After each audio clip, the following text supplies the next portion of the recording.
Hello everyone, welcome back to the Addicted Bookworm. Okay. Alright, I decided to alter my plans a little bit and just give you guys a review of take it back, no, I might as well do that, and then I will do the review. Okay, so the last 6 chapters, including the epilogue, was insanity. This woman literally,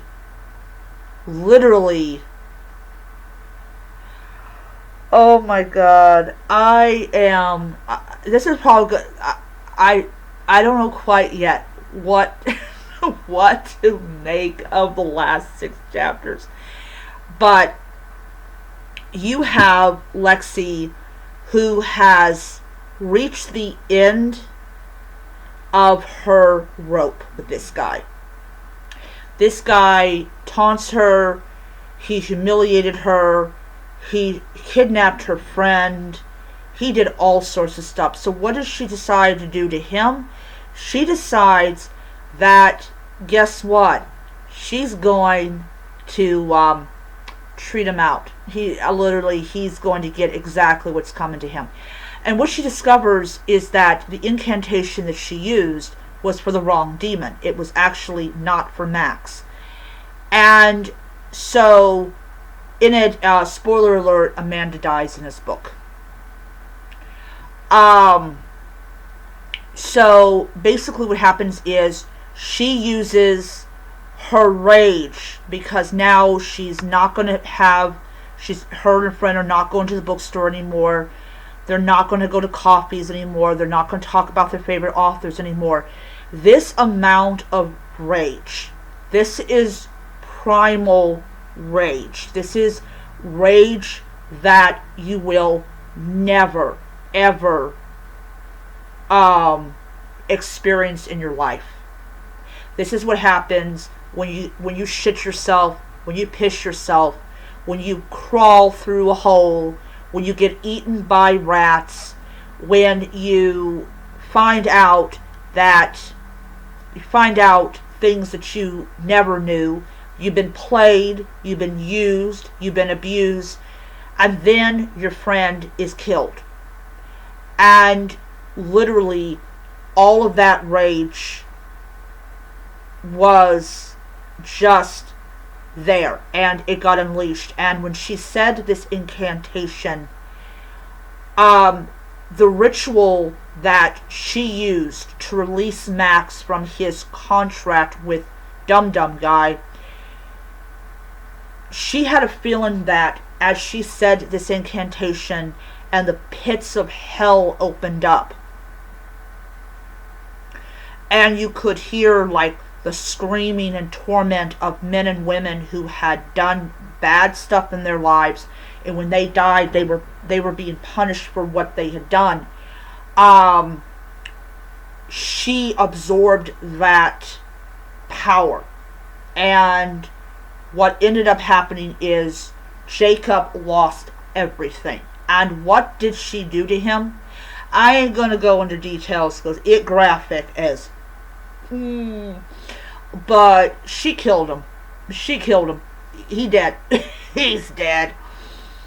And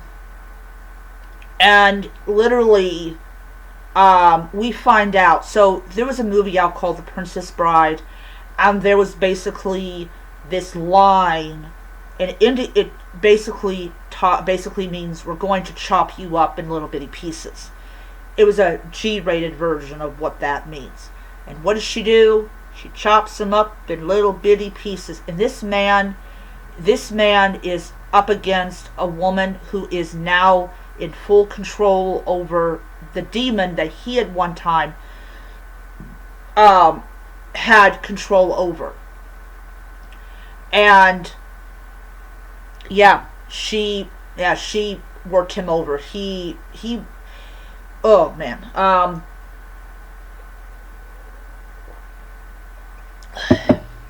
So he discovered why you don't mess with people. The epilogue the epilogue. So the main story ends with her holding her friend, and her friend begged her to kill her because what Max did to her body. And she's like, she is like, yeah, Max is the sword, you're the one who wielded it. And basically that Max would have never touched my friend if you had not ordered him to do that. And she sacrifices her friend's life because her friend said, kill me. And and basically she understood where Jacob had gone wrong in his binding of Max. And Max is having a grand old time. He gets to do stuff. And Lexi's like, yeah, we're gonna do some stuff. We're gonna do some stuff to people. And she gives him new playthings to enjoy. But his final book gets published. His final book gets published. And that is the end of the author. But what happens is Lexi decides to take her book channel and turn it into a "you're going to watch us torture people" channel. And she basically says, you're not going to be able to scroll away. So basically, you see it, you can't unsee it. Because, yeah. Literally, she's going around the United States, and she is literally giving Max all the little toys that he could possibly ever want. So, yeah. Now, will she pay for her deal with this demon in the afterlife? Yeah, but for right now, she's having some fun. Anyways, so, overall, what did I really think about this book? I will tell you, this book was nothing like I had ever read. And basically, in his author's note, he talks about that he got the idea for the book after the 2024 election. And I'm like, okay.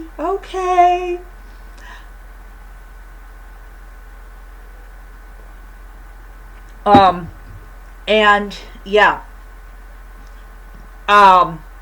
So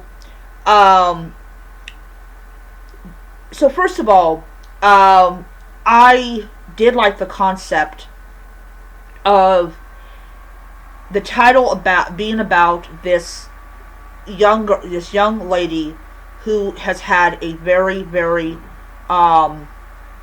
shitty life. And, she doesn't really have, any friends except for Amanda, which she prizes that friendship more than anything.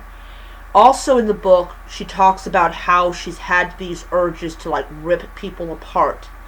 And she uses Max, at the end of it, she uses Max to channel those dark urges that she's got.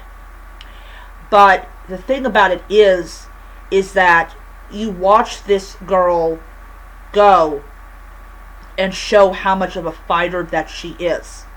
And Max is impressed by the fact is that she is determined to survive.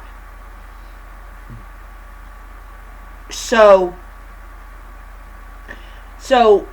during the course of the book, we do see a lot of the beginning of Lexi's journey to trying to be an influencer. And she definitely turns, at the end of the book, she definitely turns murder and torture into an art form, which makes her a serial killer. But she's a serial killer that will not be touched because she's given Max something that Jacob could not possibly give him, and that is an audience. And that is what she gives him. She gives him an audience. Hundreds of thousands of people can watch as these rapists and these very nasty people are being killed. And they're being killed very publicly. kind of reminds me of Saul. Um, but she is a character that she takes an opportunity to flip the table over on Jacob, and Jacob doesn't like it, and Jacob is like, you know, I'm in control here. But here's the thing is, once he lost control of Max, he lost control of everything. And what she did to him is most likely what Max wanted to do to him as well. But it's a very, it really shows that there is a thin line between who we are when everything is in control and who we become when that control has been taken away. And then how we are when we're given a new weapon to get that control back. And how she becomes this very sadistic, she becomes a psychopath, because that is something most likely what she has always been, but she has managed to keep it like under wraps. But I would probably say that she's the kind of person that looks at the fact she survived this guy and all the women who never ever survived the situation they were in. The women that were kidnapped, raped, tortured, and all that type of stuff. I'm sitting on my nightgown. That's annoying me. Sorry. But yes, it was a bloody good time. It was a bloody good time. So I gave the book 5 stars. It is basically a book about what happens when a man basically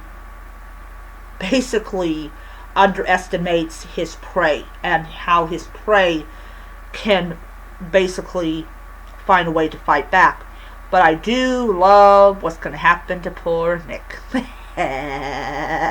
Nick the rapist. He ain't gonna be raping nobody anytime soon. So yeah, Max is gonna have fun with Nick.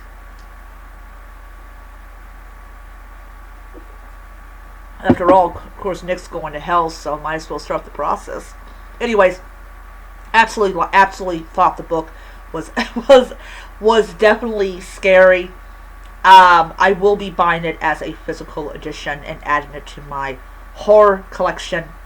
So yes, so anyways, I hope you enjoyed the video, and I'll see you guys around.